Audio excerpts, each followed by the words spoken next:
Dan saudara, pembatalan kebijakan kenaikan tarif pajak bumi dan bangunan pedesaan dan perkotaan yang sempat naik hingga 250% tidak serta-merta meredam gelombang protes warga Pati.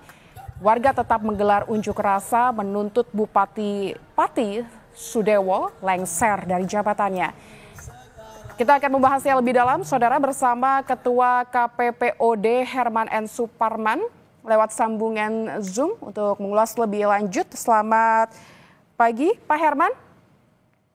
Selamat pagi, Mbak Lintang. Ya, Pak Herman, apa pandangan Anda terkait tuntutan warga agar Bupati Pati mundur meskipun kebijakan sudah dibatalkan begitu? Namun nampaknya amarah warga, kekecewaan warga ini sudah tidak terbendung lagi hingga aksi unjuk rasa hari ini sejak tadi pagi sudah mulai berlangsung.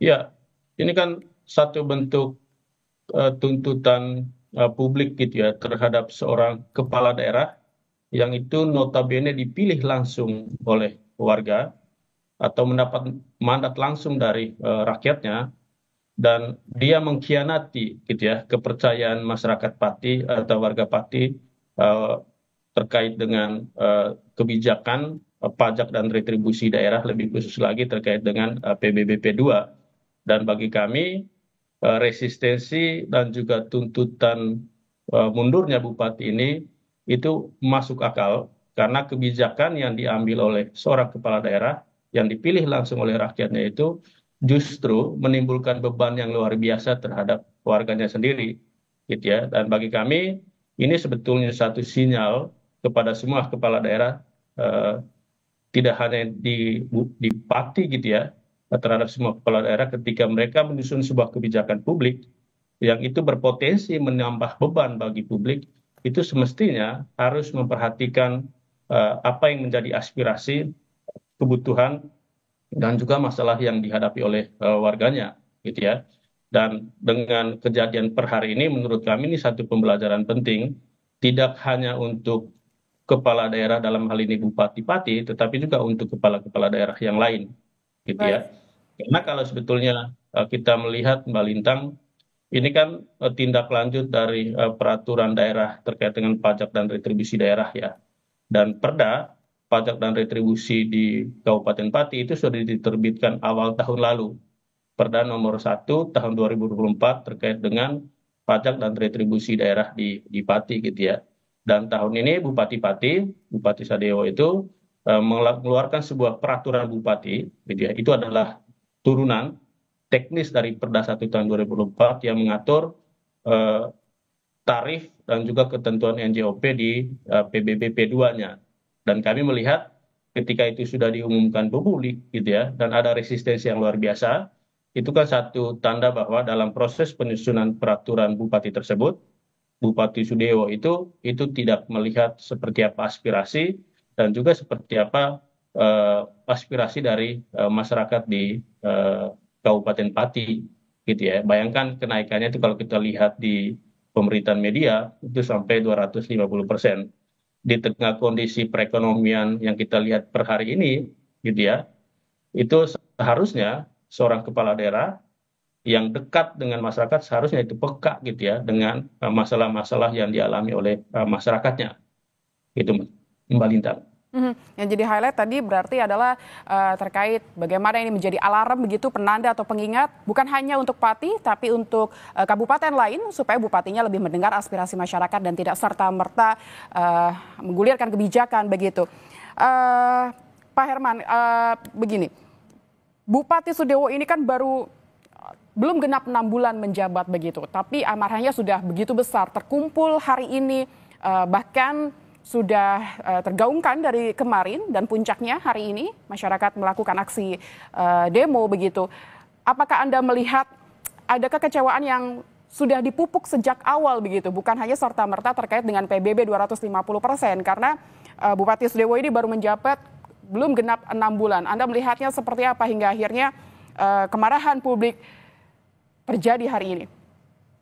Ya, sebetulnya kalau lihat kemarahan publik di Pati ya, itu bersumber dari sikap arogansi dari Bupati Sidoarjo sendiri gitu ya. Ketika beberapa waktu lalu masyarakat Pati itu menolak kenaikan PBBP 2 itu, dan itu direspons oleh Bupati dengan menantang balik gitu ya masyarakat atau warga Kabupaten Pati.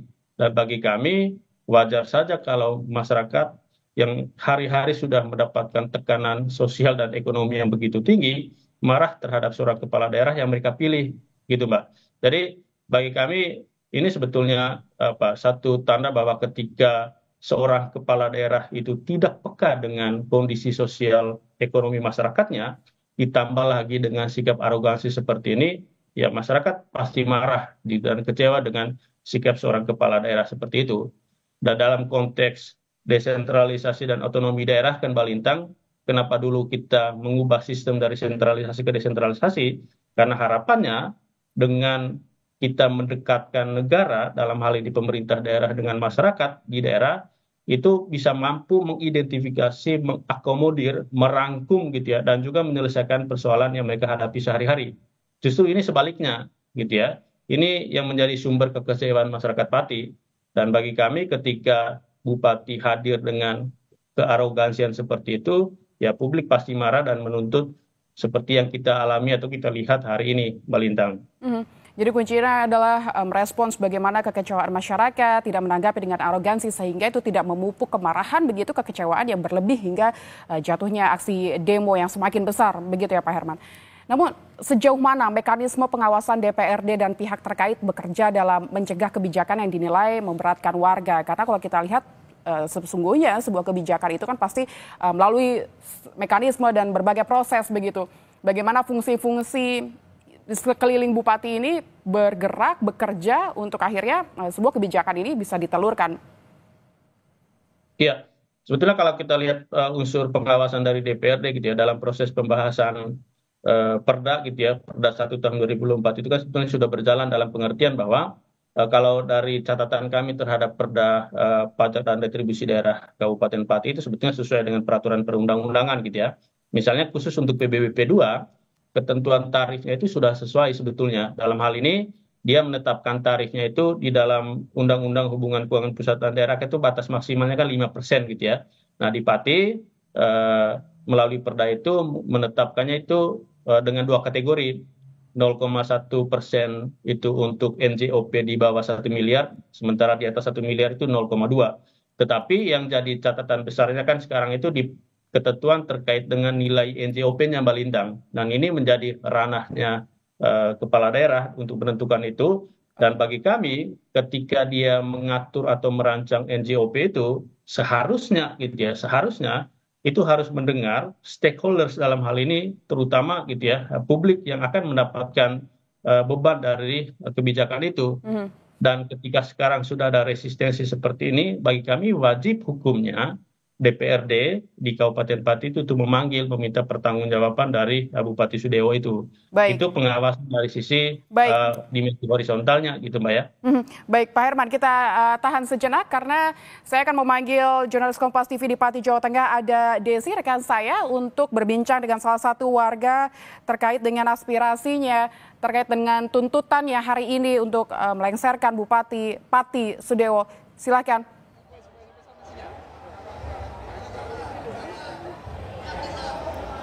Silakan Gesi. Ya, Lintang dan juga saudara, saat ini semakin ramai, semakin panas juga situasi yang ada di alun-alun kota Kabupaten Pati ini.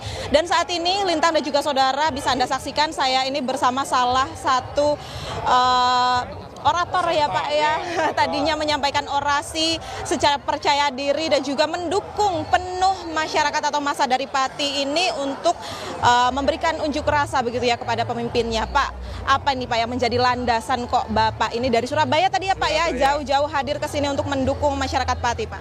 Jadi kita dari gerakan No Viral No Justice di Surabaya pada tanggal 13 Agustus ini hadir untuk mensupport gerakan rakyat Pati di dalam melakukan perlawan arogansi kekuasaan Bupati Pati ini. Tetapi yang hadir tentu tidak hanya saya. Ribuan, puluhan ribu orang ini tidak hanya orang-orang Pati. Ada Magetan, ada Blitar, ada tadi Sumeneb, ada Kalimantan, ada Sulawesi. Mereka semua sukacita berbondong-bondong hadir di sini tanpa dibayar. Tidak ada provokator. semua dengan kesadaran bahwa ketika rakyat Pati itu tersakiti, maka yang sakit juga orang luar daerah.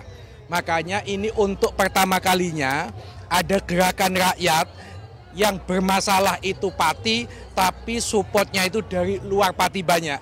Ya ini Pati. Maka menurut saya ini harus menjadi pilot project supaya bupati, gubernur di daerah lain tidak boleh arogan, tidak boleh dolim, tidak boleh memaksakan kehendak di dalam membuat sebuah kebijakan. Aspirasi masyarakat harus didengar. Kalau memang rakyat itu tidak mampu ada kenaikan pajak, jangan dipaksakan. Kalau dipaksakan, maka akan muncul perlawanan seperti di Kabupaten Pati ini. Jadi ini menjadi pengingat buat bupati-bupati yang lain. Kalau enggak, akan terjadi gelombang rakyat seperti ini. Tapi Pak, ini kan tuntutannya sudah dibatalkan ya Pak, dan ini kan sudah menjadi perbincangan di pekan-pekan terakhir ini. Lalu tuntutan apa yang hari ini dibawa Pak? Bukan lagi tentang PBB kan Pak ya hari ini tentunya? Ya kalau itu kan teman-teman, ya toh teman-teman ingin supaya bupati itu lengser teman-teman. Tetapi saya ada hal yang lebih penting yang ingin saya sampaikan, dan itu sudah kita buat konten untuk teman-teman di Pati, harus membentuk wadah. Kenapa? Mestinya rakyat tidak perlu demo. Mereka sudah punya perwakilan DPRD Kabupaten Pati. Faktanya tidak ada satupun yang bersuara. Tidak ada satupun anggota dewan itu yang membela kepentingan masyarakat. Maka saya sarankan kepada teman-teman Mas Botok dan kawan-kawan ini, ayo membentuk wadah, tujuannya menjadi lembaga penyampai aspirasi masyarakat. Kalau memang DPRD itu mandul, kalau memang DPRD itu melempem, teman-teman inilah vokalis-vokalis ini, orator-orator, aktivis-aktivis Pati ini yang memperjuangkan problem-problem dari masyarakat. Iya Pak, kalau berbicara tentang tadi kan ada kaitannya juga dengan DPRD begitu ya Pak. Tadi saya mendengar kabar bahwa memang setelah jika mana nanti tuntutan ini di gedung Bupati ini tidak ada yang mewakili untuk keluar atau menyampaikan argumen begitu ya, menemui massa, kabarnya massa ini akan berpindah ke gedung DPRD, apakah betul Pak? Kalau soal itu ya nggak masalah mau pindah ke kantor gubernur, ke DPRD, tidak apa-apa. Pesan saya tadi pada saat orasi di panggung saya sampaikan, ayo kita tunjukkan tanggal 13 Agustus ini adalah aksi damai. Jangan ada pengerusakan, jangan ada pencabutan rumput-rumput, nggak boleh. Pati harus menunjukkan aksi 13 Agustus ini adalah Pati untuk Indonesia. Maka ini menjadi proyek percontohan supaya ke depan kalau mau demo, mau menyampaikan aspirasi, disampaikan secara damai. Soal puluhan ribu massa itu adalah konsekuensi. Tetapi teman-teman bisa menjamin tidak akan ada anarkisme. Semua disampaikan secara damai. Jika mana nanti tuntutannya itu tidak tercapai gimana Pak? Nah, itu soal teman-teman. Kita yang di luar Pati mensupport. Saya kebetulan pengacara akan siap mendampingi teman-teman ketika ada persoalan-persoalan hukum. Kita siap. Dari Surabaya siap. Tetapi tentu di Pati ini juga banyak pengacara-pengacara. Ayo kita gabung. Jangan dilokalisir bahwa ini adalah masalah Pati. Pemimpin arogan itu banyak di tempat-tempat yang ada. Ayo belajar lawan pemimpin-pemimpin yang arogan ini. Baik Bapak, terima kasih untuk waktunya. Ya Saudara, memang tuntutan yang diberikan pada hari ini atau yang dibawa massa ini, satu yang paling pasti yaitu mereka meminta untuk Bupati Kabupaten Pati ini mengundurkan diri dari jabatannya. Namun apakah nantinya di akhir itu hal ini akan terrealisasi? Pastinya hal ini membutuhkan waktu yang panjang dan kita lihat bagaimana nantinya apakah ada perwakilan dari Bupati ataupun DPRD yang menemui massa, nanti kita akan lihat bersama-sama. Tentunya untuk hari ini dan saat ini massa semakin banyak yang hadir Saudara dan juga semakin memanas situasinya. Semoga saja nanti masih tetap bisa terkondisikan. Lintang.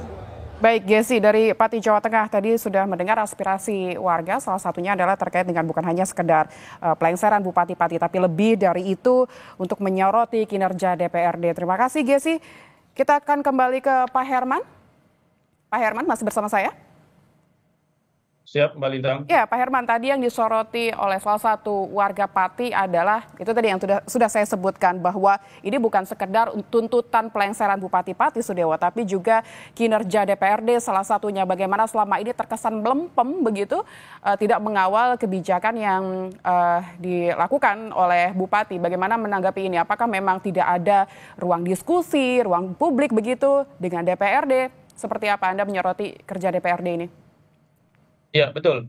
Kan salah satu fungsi DPRD ya, sebagai unsur legislatif dan juga sebagai unsur penting dalam penyelenggaraan pemerintahan daerah, gitu ya, melakukan pengawasan terhadap pihak eksekutif, dalam hal ini kepala daerah, gitu ya. Kita yang memang memantau dari pemberitaan media, tampaknya fungsi pengawasan itu, gitu ya, dari pemberitaan media kita tidak melihat seperti apa sepak terjang dari teman-teman atau rekan-rekan di DPRD untuk melakukan pengawasan ketika ada gejolak seperti ini, gitu ya. Itu yang Mbak Lintang, itu yang kita lihat, dan menurut kami patut disayangkan, gitu ya, kalau DPRD-nya itu tidak mengambil sikap tertentu atau misalnya minimal memanggil kepala daerah, dalam hal ini Bupati Sudewo, untuk memberikan pertanggungjawaban, gitu ya, terhadap apa yang sedang terjadi. Kasihnya Mas. Gitu ya. Itu yang kami lihat, dan kami juga sepakat dan juga mendukung langkah atau pernyataan yang tadi disampaikan oleh narasumber di Pati, bahwa justru di tengah polemik seperti ini kita membutuhkan suara, gitu ya, membutuhkan kerja yang profesional dari pihak DPRD sebagai wakil rakyat di daerah, gitu ya. Itu yang kita harapkan per hari ini di Pati. Kemudian yang kedua, kami juga sepakat dengan tadi disampaikan bahwa gerakan hari ini, gitu ya, gerakan massa tuntutan rakyat yang terjadi di Pati ini jadi satu reminder, gitu ya, baik kepada Bupati Sidoarjo, gitu ya, dalam proses pengambilan kebijakan ke depan, publik itu menjadi panglimanya, gitu ya, kepentingan publik itu menjadi panglimanya, dan kita harapkan juga bupati-bupati, wali kota dan juga gubernur-gubernur itu bisa belajar dari apa yang terjadi per hari ini di Kabupaten Pati, gitu ya.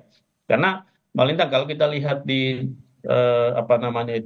putusan MK soal partisipasi bermakna, kan, gitu ya, dalam semua proses pengambilan kebijakan publik, gitu ya, publik itu mesti dilibatkan, gitu ya, secara bermakna. Dan itu kalau kita lihat di PP 45 tahun 2017 terkait dengan partisipasi publik, semua kebijakan yang itu berpotensi menimbulkan beban bagi masyarakat wajib hukumnya untuk melibatkan masyarakat, gitu ya. Dan kami melihat apa yang terjadi di Pati, terutama langkah yang diambil Bupati Sudewo, itu sudah tidak memperhatikan kaidah-kaidah yang berlaku itu. Malah Pak Herman. Pak Herman? ya, suara saya terdengar? Terdengar Pak, silakan. Ya, kami melihat bahwa yang terjadi di Pati per hari ini memang salah satunya adalah soal minimnya fungsi pengawasan dari teman-teman di DPRD, gitu ya. Kemudian yang kedua, Bupati Sudewo sendiri itu tidak mengindahkan apa yang sudah ditetapkan oleh peraturan yang lebih tinggi, misalnya soal PP partisipasi publik itu. Kemudian yang kedua, soal bagaimana melibatkan publik secara bermakna di dalam proses pengambilan kebijakan ini, terutama karena kebijakan ini kan berpotensi menimbulkan beban yang luar biasa bagi masyarakat, gitu ya, apalagi dengan di konteks per hari ini, gitu ya, masyarakat itu berada pada himpitan tekanan ekonomi yang begitu tinggi, gitu. Jadi ya, kami melihat Bupati Sudewo dan mungkin juga kepala daerah lain itu perlu peka, gitu ya, terhadap situasi seperti ini. Dan yang kedua, ketika ada resistensi publik, itu seharusnya kepala daerah dan juga DPRD sebagai salah satu unsur penyelenggara pemerintahan daerah itu mesti mendengarkan, gitu ya, apa yang menjadi aspirasi, bukan malah menunjukkan taring kekuasaan. Ketika taring kekuasaan itu ditunjukkan, ya kita bisa lihat seperti apa kemarahan warga, gitu ya, seperti yang terjadi di Pati per hari ini, Mbak Lintang. Oke, berarti adanya arogansi terlihat saat bagaimana pemerintah daerah merespons kemarahan atau kekecewaan publik. Tapi apakah Anda melihat tidak cukup? Kemarin sudah dibatalkan nih Pak. Apakah ini belum cukup untuk meredam masyarakat? Jadi masyarakat ini kecewaannya sudah menumpuk begitu sepertinya. Lalu apa yang harus dilakukan? Ya, baik kami sekarang pemerintah Kabupaten Pati, baik di sisi eksekutif dalam hal ini Bupati Sudewo dan juga DPRD, perlu membuka ruang dialog gitu ya bagi masyarakat Kabupaten Pati untuk membicarakan seperti apa langkah ke depan. Itu yang pertama. Kemudian yang kedua, ini juga jadi reminder kepada Bupati Sudewo agar ke depan ketika ada kebijakan-kebijakan yang sama gitu ya, yang dalam hal ini berpotensi menimbulkan beban bagi masyarakat, masyarakat itu perlu dilibatkan. Kemudian yang kedua, sebetulnya kan banyak tools-tools yang bisa dipakai gitu ya untuk bagaimana mengakomodir tuntutan atau kebutuhan atau bagaimana membuat kebijakan itu selaras dengan kebutuhan masyarakat gitu ya.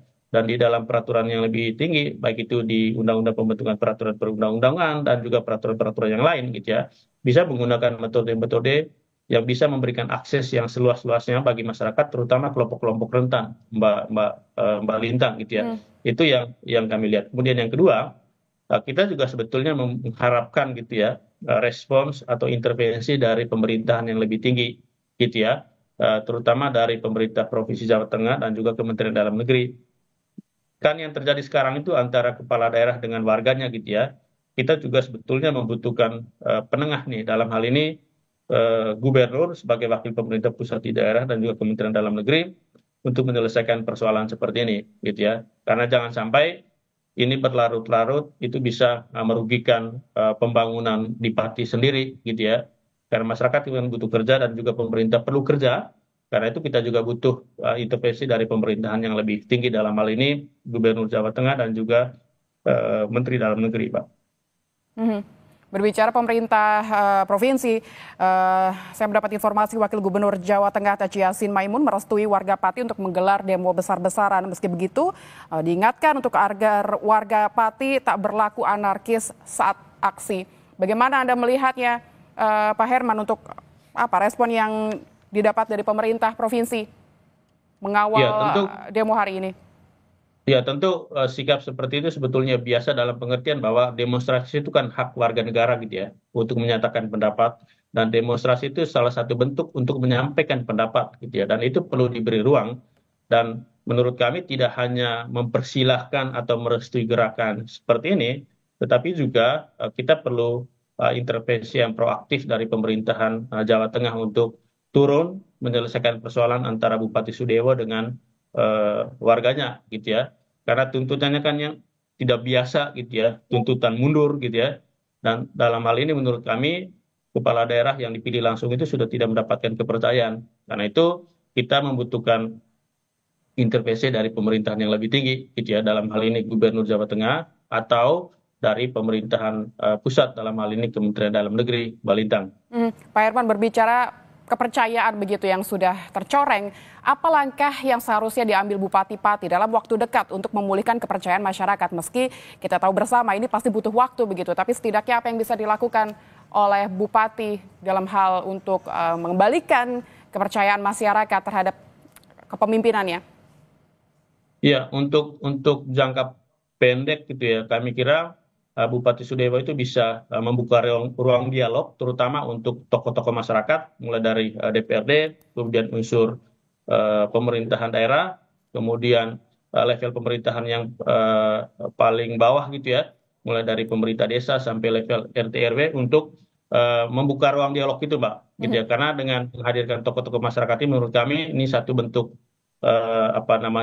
mekanisme yang bisa dipakai untuk berkomunikasi dari hati ke hati gitu ya, dengan dengan terjadinya peristiwa seperti ini. Memang kita mengharapkan kerendahan hati dari seorang kepala daerah itu untuk turun ke rakyatnya, membuka ruang dialog itu gitu ya. Karena kalau masih menutup ruang dialog, bagi kami gerakan seperti akan terus terjadi ke depan. Dan yang dirugikan ya tentu pembangunan di Kabupaten Pati itu sendiri, Mbak. Oke, membuka ruang dialog itu yang menjadi highlight ya. Tapi apakah masih sempat, Pak, mengingat kemarahan atau kekecewaan masyarakat Pati ini begitu besar hingga tuntutannya tak main-main agar Bupati Sudewo ini lengser. Apakah memang itu masih keburu begitu, masih sempat untuk dilakukan sebelum akhirnya tuntutan masyarakat ini berhasil terjadi begitu? Ya, karena itu tadi kami mengharapkan sebetulnya koordinasi bersama teman-teman DPRD gitu ya, untuk menghadap dan juga membuka ruang dialog terhadap masyarakat Pati itu sendiri gitu Mbak ya. Karena itu selain DPRD, kita juga mengharapkan intervensi yang proaktif lah dari pemerintah provinsi, terutama Bapak Gubernur untuk bisa menyelesaikan persoalan ini, gitu ya. Meskipun kan kalau kita lihat situasi batin hari ini, masyarakat itu sangat marah, gitu ya, sangat kecewa dengan Bupati Sudewo. Tetapi kalau melihat apa yang tadi disampaikan oleh salah satu pimpinan demonstran, gitu ya, ini adalah sebuah gerakan aksi damai, gitu ya. Dan ini menurut kami satu kerendahan hati dari publik juga gitu ya untuk membuka ruang dialog terhadap kepala daerah dalam hal ini Bupati Sudewo gitu Mbak. Ruang dialog itu yang menurut kami diutamakan oleh kedua belah pihak gitu ya, baik masyarakatnya terutama oleh Bupati Sudewo itu sendiri gitu. Oke, ada celah sebetulnya yang masih bisa dimanfaatkan oleh Bupati untuk membuka ruang dialog itu karena sebenarnya tidak menutup kemungkinan masyarakat masyarakat membuka pintunya begitu ya untuk berdialog. Tadi kalau misalnya kita mendengar salah satu aspirasi dari masyarakat.